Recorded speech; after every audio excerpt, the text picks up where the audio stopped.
Right. Hello, everyone, and welcome to this DevOps Twitter chat. I'm really delighted to have as our special guest Jose Casal.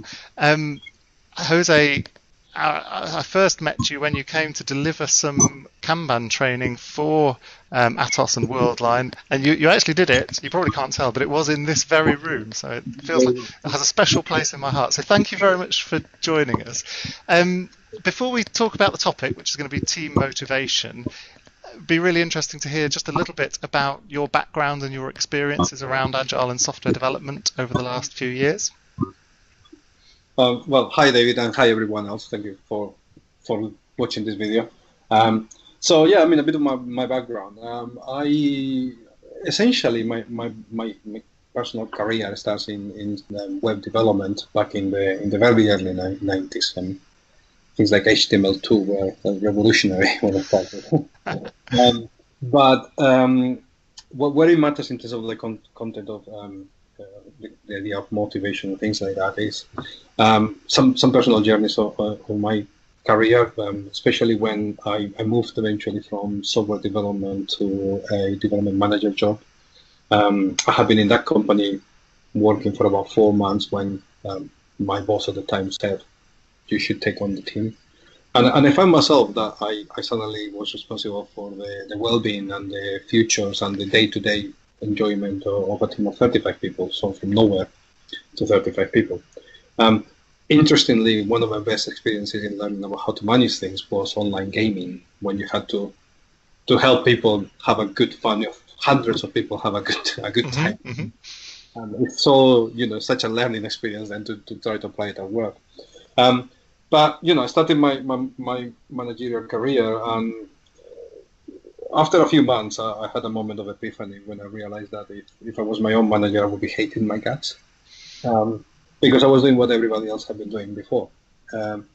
So having looked at or worked in what was called agile, or I used to call it common sense before I realized there was something called agile. I suddenly realized that there were things that we needed to do different. We needed to approach the way we run the teams, the way we run things in a completely different way. So we sort of did a very holistic change, bit by bit, in terms of performance reviews, for example. We went away from what the company did, and we said, look, we design as a team our own performance reviews. So the team came up with their questions, with their assessments, with the formats. Some people said, I want to have a monthly performance review, I want to have a once a year. Some people wanted three a year. Whatever it was, we adapted to their needs. We changed the recruitment. For example, we said we will never recruit externally except at the bottom. So recruitment has to happen internally, and if no one is ready for the job, we failed in preparing people, and so on and so on. So a lot of the work was about what you look at these days at things like what Dan Pink talks about, in terms of what motivates us, what engages us. It's about creating autonomy, mastery, and having purpose. So looked at a lot of things about what really helps create an environment where people can be motivated. And motivation is something internal. I don't believe in I can motivate you. I can create conditions for motivation. Yeah? That was a great experience in terms of how this group of 35 people achieved a lot of changes, a lot of things that in a difficult context, business context, as we were a very traditional company, we managed to do some really significant changes, and it has it has carried up with us, with a lot of us. So this is when I eventually went into coaching and consultancy and training. Whenever I'm working with clients, making sure that they have the right motivation, they have the right conditions for motivation to happen, to engagement, to enjoy work, to be something that you wake up in the morning saying, yeah, I want to go there. I feel proud of what I'm doing. I can see how my work is making the world a better place. It's important. So look at also techniques to understand what is the current motivations, what are the current problems, and then put things in place to help them to improve, to continually try to make things better. In this company, in this team, we had our motto was trying to be better every day. Even if it's one tiny minuscule better, Hmm. but better. Yeah. So yeah, that's been a sort of a fundamental thing So it's for kind of everyone. a personal journey, really, to Yes. understand what motivates people and why teams work the way they do. And at the moment, what are you working on now? What sort of particularly interests you? You consult with clients and you do a lot of work with the BCS. Is that right? Yeah, I mean, my work with BCS is I chair the BCS Agile Specialist Group. So it's sort of like a method agnostic look at agility and business Hmm. agility. I'm really interested in the whole, what new, I say new quotes, what is becoming a more mature in understanding of what agile or agility is. So I'm seeing a lot of work in, a lot of interest in at business level, management level of organizations, what we call real business agility. That's very influenced by sort of like lean-based Kanban thinking and practices. Lots of like all this understanding of complexity and the sort of like how Hmm. complex the work we do is, and then how do we do the right things to thrive in a complex environment. So this is just fascinating. I mean, this is sort of things, areas that I'm interested in with VCS. We're trying to do things like that. We're trying to put like initiatives like, when we started, you and I as well, when we started doing our first steps in public speaking, Hmm. Hmm. how scary it was to do that. So we're trying to, again, to give people opportunities to try. We're trying to put things like that. We'll call it sort of like a Fresh Voices um, initiative where give people the opportunity to do the first steps in public speaking in a safe environment.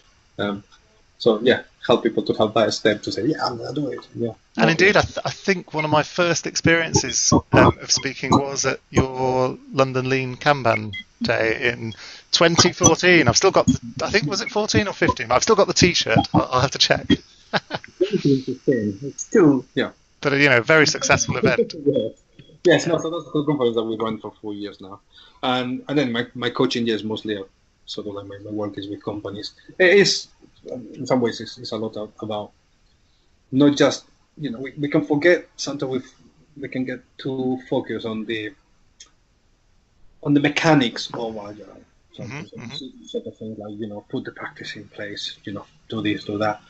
But in the end of the day, it's all about mindset. It's all about being agile. And it is both, something like challenging and thriving to see how you can help people and organizations, but mostly people, um, find new ways of enjoy their jobs, enjoy their careers, take pride in what they do, all those things. So, it's a significant part of any sort of like work that we do these days. Yeah. So the motivation keeps going. I mean, I was working with a company in Ireland last week, and the first thing that we did were several sort of like motivation interviews, questionnaires, surveys, just to find where they are. If you have an organization where people are frustrated, disappointed, you know, there is no pride or whatever, soulless, things like that, which you see in these places like that. And what I'm interested there is what are some of the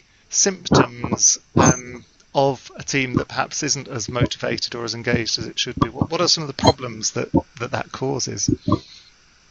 There can be a multitude of problems. I mean, the first thing that you have is sort of like, I'm not sure if it's the first thing, but the first thing that comes to my mind right now is things like, when if we're not engaged, we're not connected to the work that we do, if we're not motivated, then there is no pride many times, Hmm. and no proactive um, ability to see the world through a good lens in some ways. So we might be happy to cut corners, to Hmm. let Hmm. them be great, to not have a conversation where I could have, not to have a difficult conversation that I should have as Hmm. well. Hmm. So what we see with lack of motivation is that things start slipping, things start, taking a turn for the worse, and that then creates a negative feedback loop that just reinforces itself. The code becomes worse, the product becomes worse, customer engagement degrades, and it's a vicious cycle that we need to somehow at least to start be aware of it, be and understand where we are, and try to start tweaking it, changing it. Um, finding ways of inverting the trend.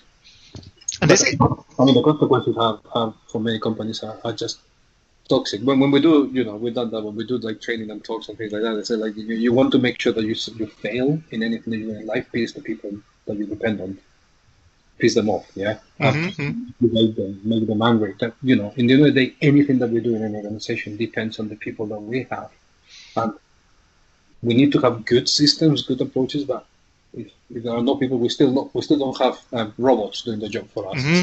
Yeah. So in other words, it doesn't matter if you can design the perfect process, but actually if people aren't motivated and engaged and wanting to do a good job, then it doesn't count for very much. Is that your experience? I think so. I mean, and people are the ones that create the processes. So yeah.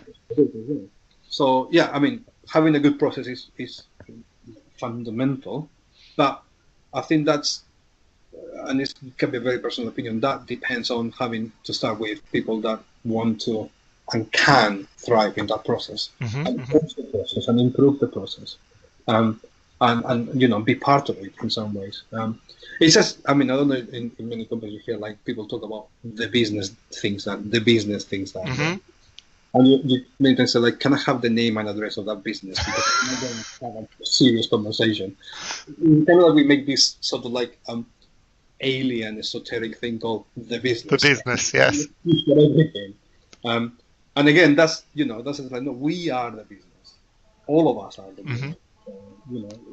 I think when you get an engaged workforce, people and things, they say like, we are going to make a change here if it's not working. Whatever we can, we're going to try.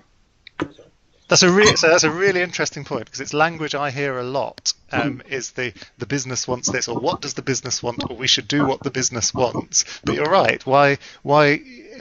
Often it's this mythical concept that you can't pin down. You can't actually find who that is. And anyway, aren't we all part of the business that we work with? So it's a very good point. So I guess what we're saying is motivation is fundamental. Without that, it's very difficult to achieve anything else. So then, in your experience, what factors affect motivation, both negatively in terms of what doesn't motivate people, and positively in terms of what increases their motivation? I mean, good question. There are obviously all sorts of like studies and things from people that are far more intelligent and than me for however long. I mean, this the Maslow's and the Henslow's and things like that. I think that many times we get motivation wrong and incentives wrong. I mean, things like motivating people with money it's silly. We know this. What's the impact of one pay rise? It only has one paycheck impact. Afterwards, becomes the same. So yeah, I mean, I usually talk about motivation. My favorite these days is Dan Pink's, 3 factors for motivation: the purpose, autonomy, and mastery, or mastery. Yeah. So it's all about. I mean, companies that do not have, when you're working in an environment where you don't know why you're doing what we're doing. That disconnect between the company purpose and the individual purpose, or the many purposes of the company, it can be fundamental restriction in terms of like, why do I want to put my talent, my time, effort, my suffering in this company? If I don't see what is the ultimate benefit for anybody. Yeah. I've worked in. I'm going to be probably criticizing things, but I work in banking, and sometimes, it's not that it's banking; it's that the organizations are so huge. It can be very difficult to see sometimes how it's not about the banking thing; it's about the size of the company. Like your impact on that organization or on the customer feels extremely remote, and that purpose link. I found it was difficult to connect teams to that many times. Working in public sector, in government, doing sort of like all the kind of like new digital services or smaller company work and things like that. The impact of the work is so immediate. The connection to that purpose of the company, the vision that they might have, can be so relevant that it's great to have. Yeah. And then, I mean, obviously, mastery, what we say, be better every day. So it's all about mastery. how do we get better? How do I have the possibility of improving? How do I feel that I am respected, valued member of the staff? See lots of companies that we kind of like hire extremely expensive, well qualified, educated people only to treat them like machinery. I usually have a t-shirt that says like I'm a person, not a resource. Yeah, and again, I mean, I know within Worldline we've been talking a lot about trying to treat software development more as craftsmanship rather than some kind of robotic activity. And it's just to pick up on your point about Dan Pink and some of his work, because I know he references some research, doesn't he, which showed that for tasks that require even a basic level of thought, financial incentives actually worsen the performance. Yeah, actually make it worse. And this is not new research that was only found out last year. It goes back a long way. So some of this is surely about companies and organisations taking note of the things we know that science has already taught us. I absolutely. I mean, I always in some of the companies that I work with, what sometimes people said is like, I actually valued more several angles here. I said I value more the fact that someone comes to me and says that was a really good job, and they said it pretty much immediately after it happened. Yeah.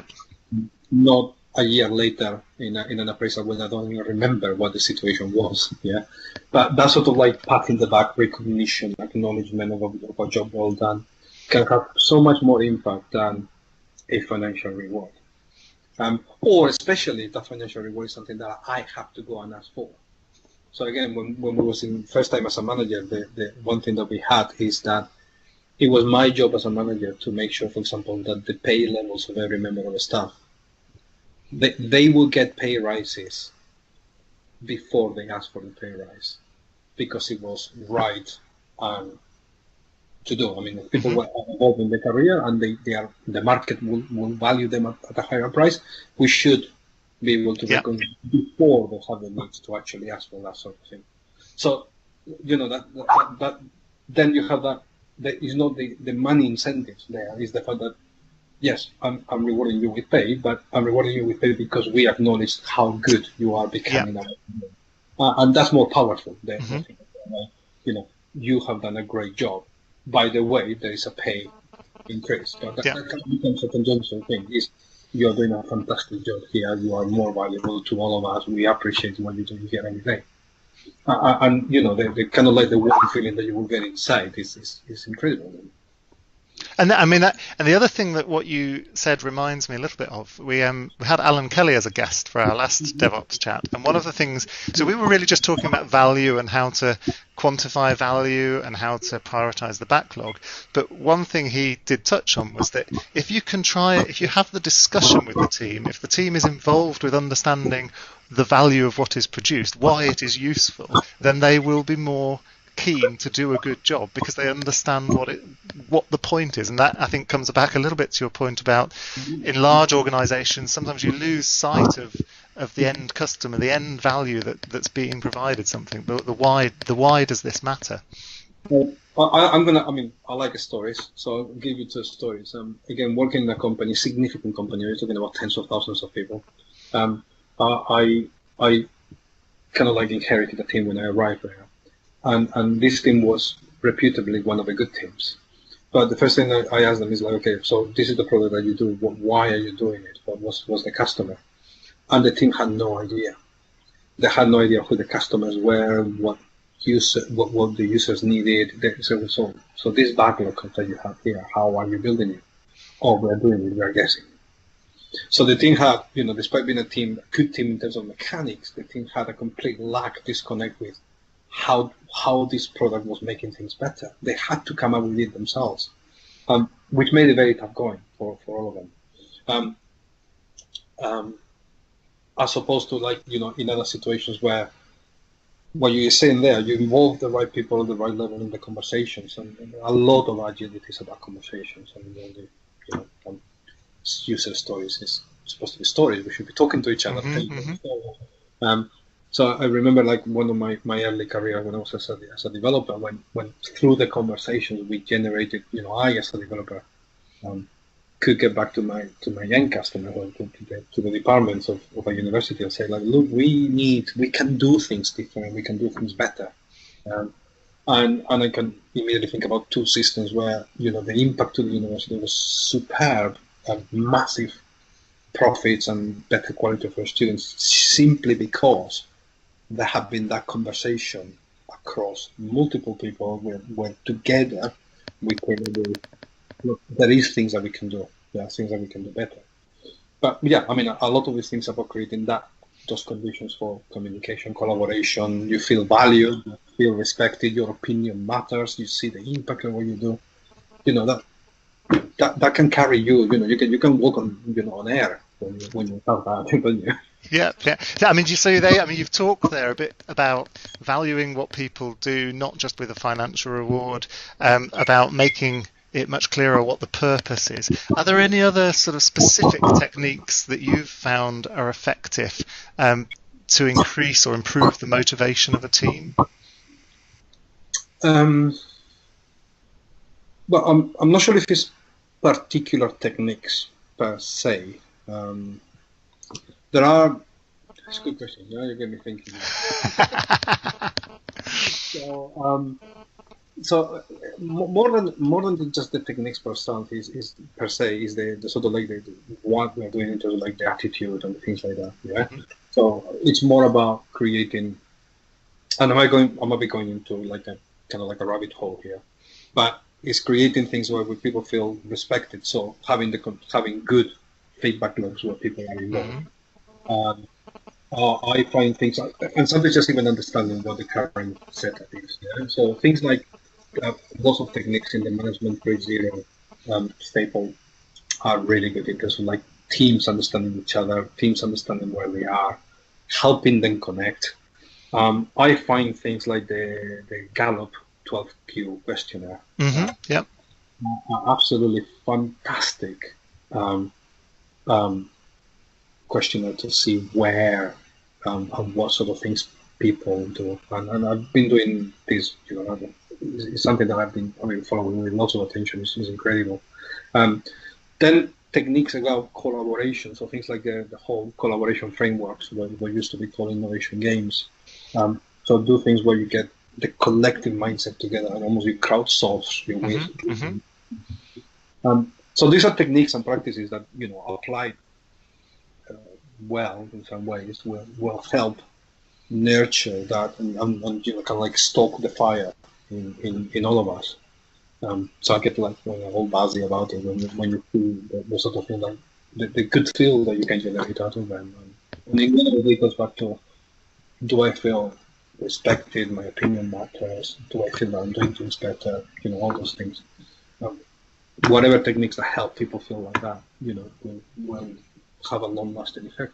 And it reminds me a little bit of some of what Mike was saying in our first DevOps chat, because he was very much talking about the agreement aspect of Kanban, and that actually, and the respect and the whole idea that to have a lasting transformation, you've got to absolutely have the buy-in of everyone and really committed to not just making one change, but being you said earlier about getting better at something every day, continually making the way you work better. So it's really reflective of that. So I suppose there's a big thing there you're saying about this thing about the agreement and things like that, because it's sometimes it's kind of like sort of bizarre, because in order, for example, to seek the agreement to improve, to seek the agreement to do things, ultimately there is someone that has to create that, to say we are going to do this. So sometimes it's kind of like bizarre, because it's almost like